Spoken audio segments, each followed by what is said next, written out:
For millennia, mankind has been occupied by the search for knowledge.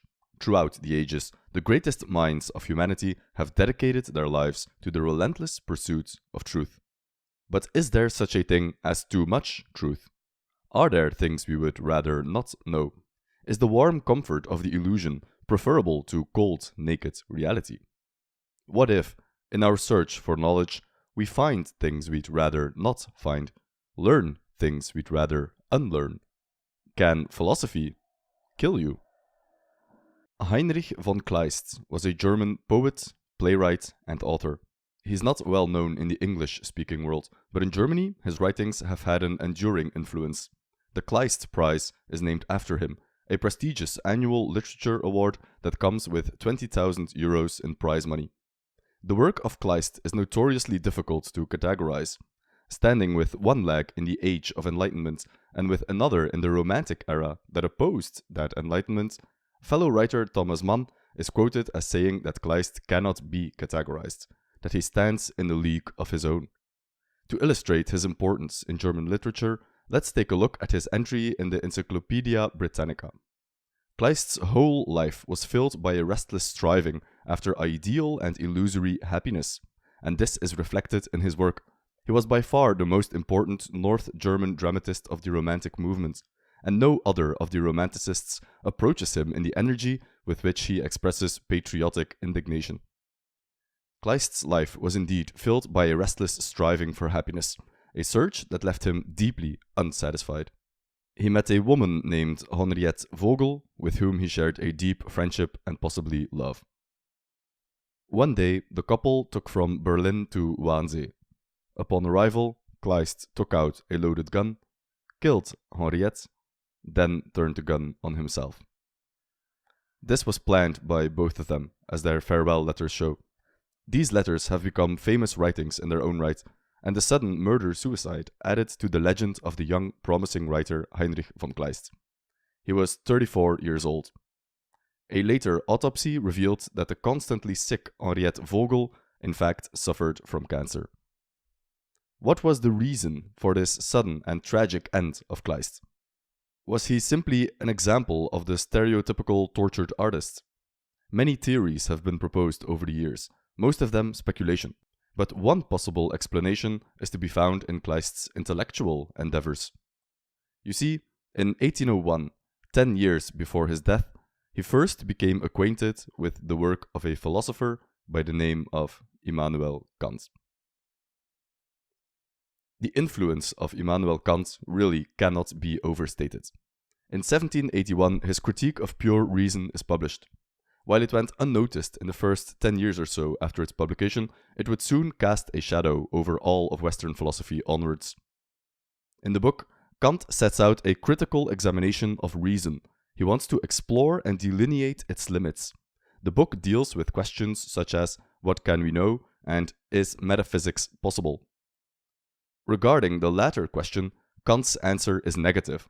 Kant proposes in the Critique of Pure Reason that our human mind, our reason, cannot speak of things that lay beyond our ordinary experience of the world.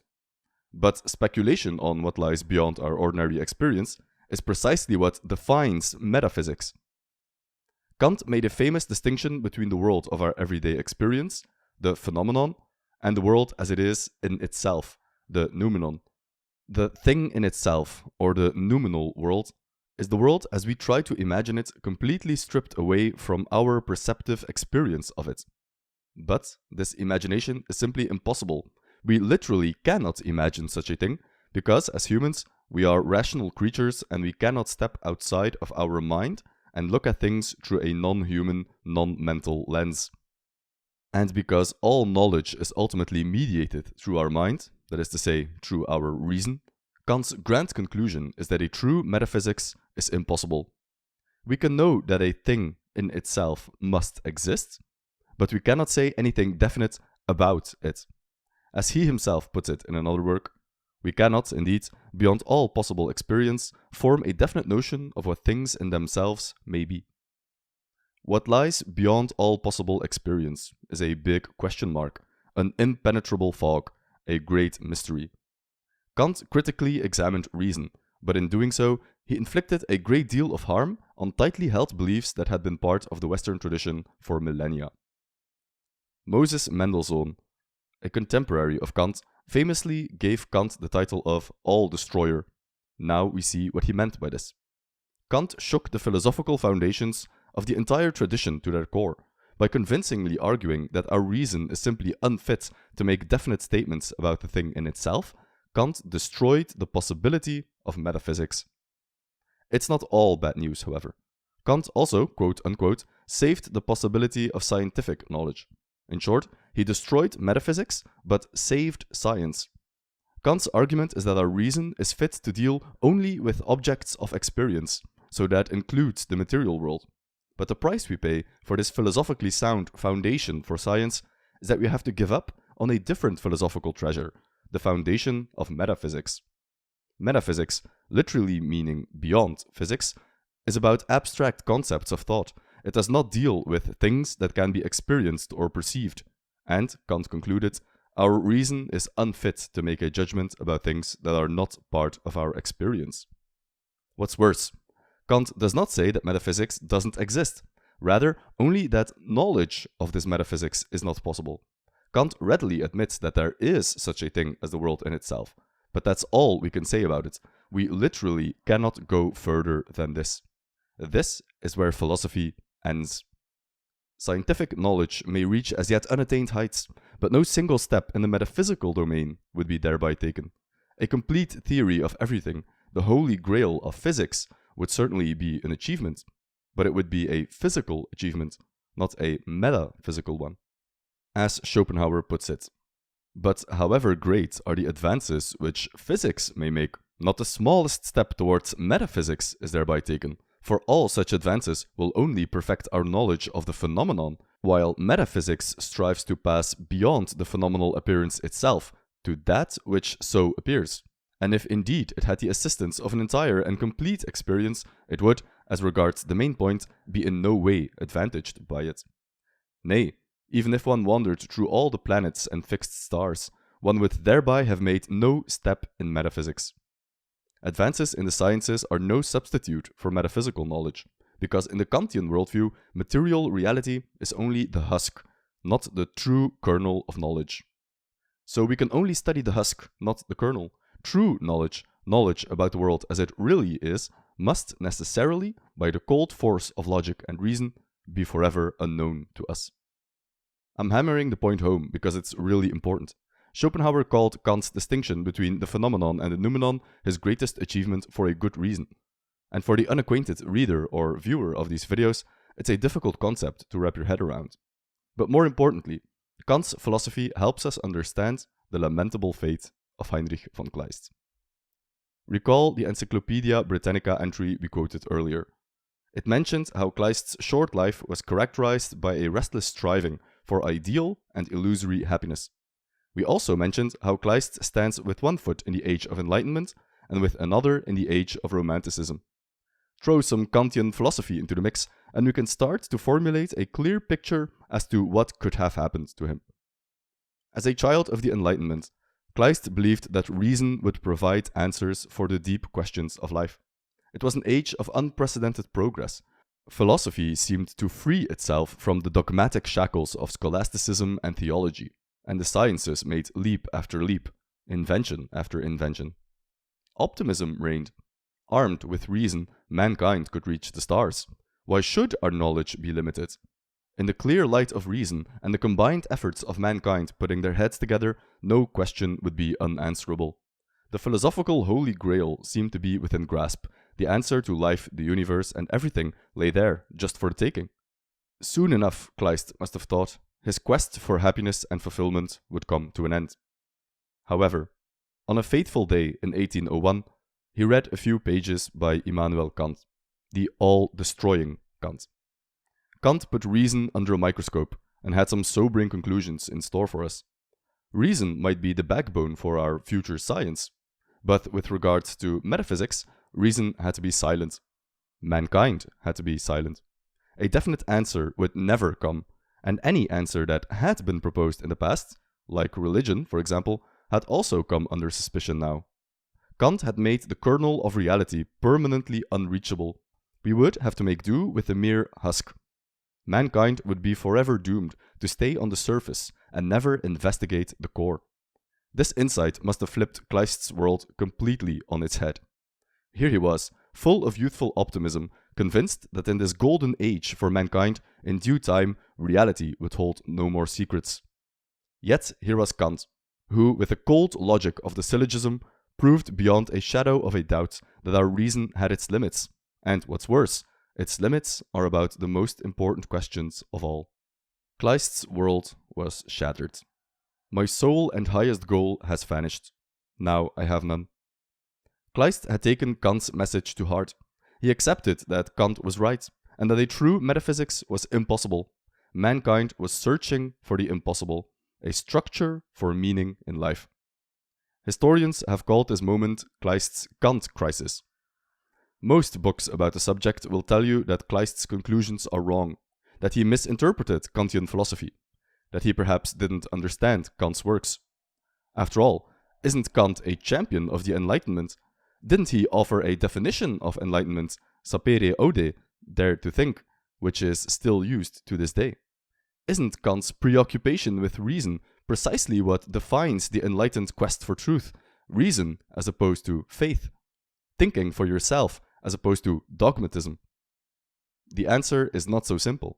As we mentioned, Kant was called the All-Destroyer by his contemporaries. Surely this nickname was not based on a misinterpretation. Kant's critique of reason, as we've mentioned throughout the video, indeed meant the death knell for metaphysics as it was traditionally understood. The real crux of the debate centers on what this destruction means exactly. For Kleist, it was evident. The absence of even the possibility of metaphysics meant that life was fundamentally meaningless, as there was no hope for humanity to come to know our purpose beyond this earthly existence. Perhaps Kleist felt, and intimately became aware, of the phenomenon that Nietzsche would later call the death of God, the crisis of meaninglessness that comes after our previous structure of meaning collapses. Regular viewers of the channel know that Nietzsche's death of God is not about God as such, but about meaning in a more general sense, a loss of scaffolding, something to hold on to, the disappearance of a transcendent principle that would orient our lives and give us purpose beyond our short material existence. But even worse, the all-destroying Kant had not only destroyed metaphysics in this general sense, he had also destroyed the old traditional concept of God in the specific Christian sense. A famous section in his Critique of Pure Reason has Kant dismantle common proofs for the existence of God, such as the famous ontological proof. It seems as if after Kant, nothing was possible. We couldn't even go back to the old comforting illusion of Christianity. To someone like Kleist, a sentimental person who hedged his entire life on a search for ultimate answers, this must have felt like a particularly destructive blow. It seems like wherever he looked for meaning, door after door was shut in his face. But it is only in noble and active spirits who could never rest in doubt that the shattering despair of truth itself could take the place of doubt. This was, for example, the effect of the Kantian philosophy on Heinrich von Kleist.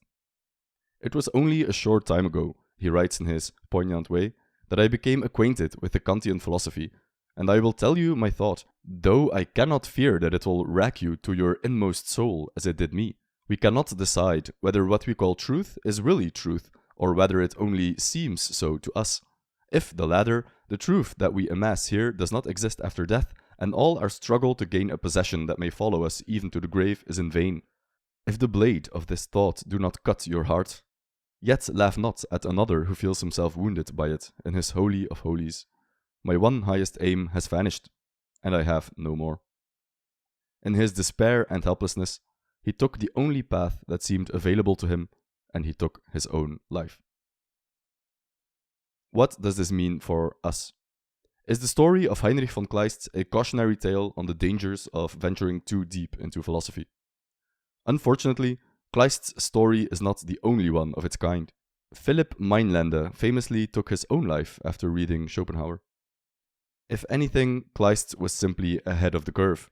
In the German-speaking world, pessimism, or more commonly known as Weltschmerz, only took root decades after his death, When philosophical pessimism swept over Germany's cultural life, mostly in the wake of Arthur Schopenhauer's philosophy, which, let's not forget, was built upon Kantian foundations. Of course, we cannot lose sight of the fact that Kant didn't want to destroy anything. In fact, Nietzsche's famous criticism of Kant is precisely that, despite the destructive force of his philosophy, he wanted desperately to save some sense of the old morality, even if he had destroyed the very metaphysics that had underpinned such a morality.